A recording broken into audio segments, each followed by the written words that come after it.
käisin Maximas hiljuti, onju.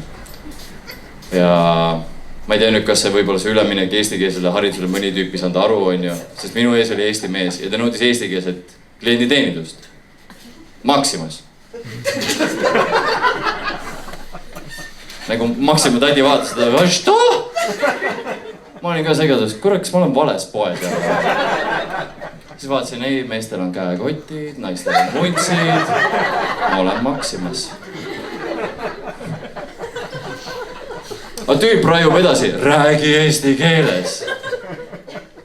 Ja ma olen oma peast, tüüp, see on Maxima. Kui sa lähed ise teeninduskassasse, vajutad Eesti lipud, ütleb ikka strastvõtja. Lõpuks ma näen, tädil nagu käsi läheb siia alla, ta vajutab nuppu, ma olen mingi korras. Tuleb turvamees, viskab tüübi välja. Elu läheb normaalselt edasi, onju. Ei tulnud turvamees.